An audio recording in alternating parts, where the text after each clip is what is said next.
Adoria Maxberry. Adoria is a visual artist and licensed educator, wife and mother of 3 based in Cincinnati, Ohio. She considers herself a Houston native, as she was born in Houston and was raised in Cincinnati.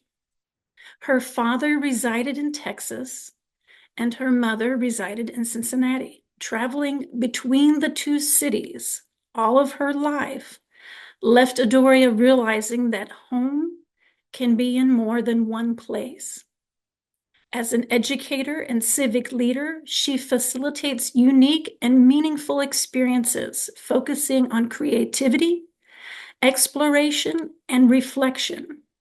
Her company, Most Outgrowing LLC, is dedicated to helping others grow spiritually, mentally, and creatively through art. Adoria earned a Master of Visual Arts Education and licensure from the University of Cincinnati College of Design, Architecture, Art, and Planning, and a Bachelor of Arts from Xavier University. She serves as an art teacher at Woodford Academy and ultimately seeks to bring God glory. Please welcome Adoria Maxberry. Good afternoon, everyone, and thank you. Thank you so much, Kelly Jo. Goodness, you know how to make a woman feel special. And thank you, Ada, for being here. It's super exciting, so bear with me. If you happen to have, you are here, I will be reading Lullaby for the Grieving. It's the first one that just stood out to me as I was perusing the various titles. Having experienced a great deal of loss back to back to back to back between losing grandparents, parents, and becoming the matriarch of my family, I realized there was so much that spoke to me in this poem. So I believe I'll get through it in its entirety, but if not, then we'll, take time in that moment. So Lullaby for the Grieving is on page 41 of You Are Here. And is by Ashley M. Jones, and it's at the Sipsey River. Make small steps in this wild place. There are signs of life everywhere. Sharp spaces too. The slip of a rain-glazed rock against my searching feet. Small steps, like prayers, each one a hope exhaled into the trees. Please let me enter. Please let me leave whole. There are, too, the tiny sounds of faraway birds, the safety in their promise of song, the puddle forming. Finally, after summer rain, the golden butterfly against the cave dark. Maybe there are angels here, too. What else can I call the crown of light atop the trees? What else can I call my footsteps forward? Small. Small. Sure. So that poem, my goodness. And I find myself connecting with nature in various capacities, whether it's on the shore of a beach or walking through French Park.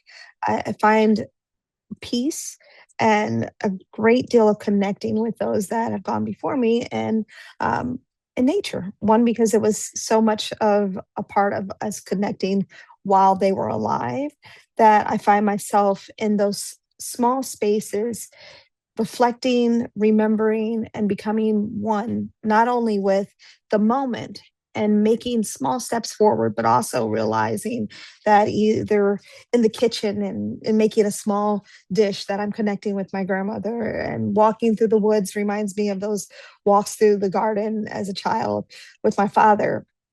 Whether here in Cincinnati or in Houston, I find so much of myself in this poem, and now find myself creating these moments for my children, even before passing on and leaving them without me. We'll have these moments that we've created just by being together in nature. And so I think with realizing that it's putting the grief to sleep and creating a space for your body to heal, your body to remember, and your body to be at peace I just find so many pieces of myself in this poem. And I thank you for selecting it so that it could be a piece that resonates with both myself and others that I've shared it with since this event.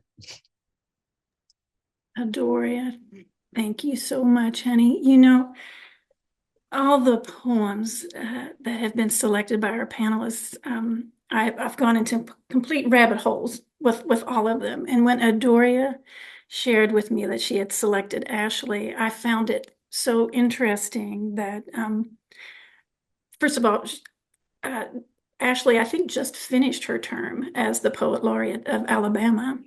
And secondly, when I was reading about this poem specifically, she shared that she never intended to write about grief when she was at the Sipsey River that day. I found that so Found her. interesting. It found her. Yes, Mhm. yes. And there's just so much beauty in what you've shared, Adoria. I thank you so much for this, the vulnerability and sharing that with all of us. Thank you. Thank you.